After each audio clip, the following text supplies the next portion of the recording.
Hey, me, everybody, it's Kai Not Theory here. Ugh, God, sorry. I feel like I was gonna burp.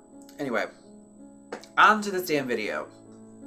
I'm doing a video. I remember a while back, like I was looking through my channel and all my videos and all that. I seen that I did a video on astrology. I never finished those series. I never finished those videos.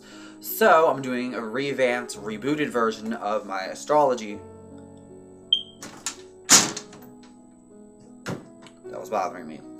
Revamped version of my astrology series videos. So, without further ado, I'm going to get back to that. This video, I'm going to go into a little depth about what astrology is and what it can be useful for in witchcraft and everything like that. So, first thing I want to go through what the definition of astrology is, or what it is exactly.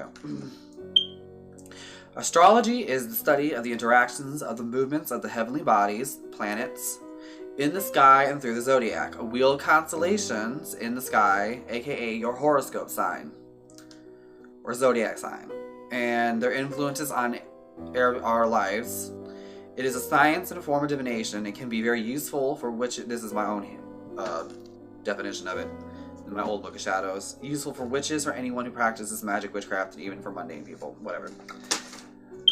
Basically, it's the study of how the movements of the planets through the constellation known as the zodiac influences us on our day-to-day lives. Some people see it as a crack of shit, some people like it. In the mundane world, it's considered to be what's known as a pseudoscience, which is fake science. It was at one point in time a actual science. It was actually mixed with astronomy. Back in the old days. In the old days, astronomers and astrologers used to work hand in hand. But as the years, more Christianity and science took over more, they pushed astrology to the side as a pseudoscience. Back in the old days, like say, back in the 1500s, 1600s, whatever the times were, the kings, queens, royalty would not do shit. They would never do anything without consulting an astrologer first. They would even plan specific birth times for their children based on an astrological placement in their charts, which I'll explain that later. But, so, in astrology, the planets and the signs and everything like that have certain influences on people, and this is based on thousands of years of, maybe thousands, a lot of centuries, hundreds of years of study based on these characteristics of the signs. Like most people, they always try to pickpocket or pickpoint certain parts of astrology. Like for example, if you read your horoscope in the newspaper and it's inaccurate.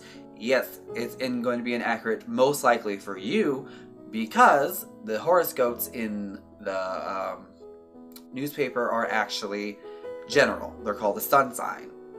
They're not accurate because they're not geared towards you specifically.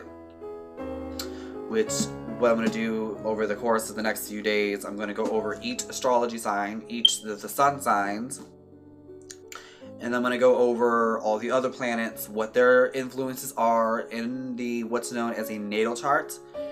I'm even going to do a video on that and how to read that. A natal chart is a picture of where the planets were at the time of your birth, what signs they were in, and everything like that. Anyway, I'm going to stop mumbling and get on to the next video. I'm going to do the very first sun sign, which is Aries. I'm going to use a little bit of this book, Complete Book of Astrology, Personal Guide to Learning, Understanding, and Using Astrology. I'll use this as a reference guide because I kind of suck at memorizing things, like Caitlin Johnstone. So, until next time, merry part and blessed be.